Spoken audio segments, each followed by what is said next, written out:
தாக்கு. அப்பமானம் கிடைச்சா அது கிரீடம் ஒண்ணு உருவாக்கு. உன்னை குத்தி உலகமே ஒரு ஆனந்தம் அடையுமே.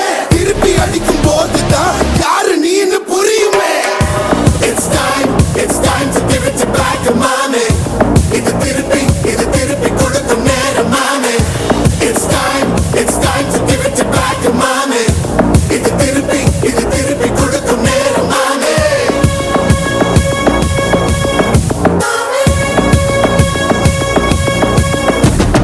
நுழைஞ்சா மேகமே மாமழையை கொடுக்குமே. கிழிஞ்சா விதையிலே தான் காடு பறக்குமே. புதிய எதிரியை வா என்னை எதிர்க்கவே. பழைய எதிரிகள் என்ற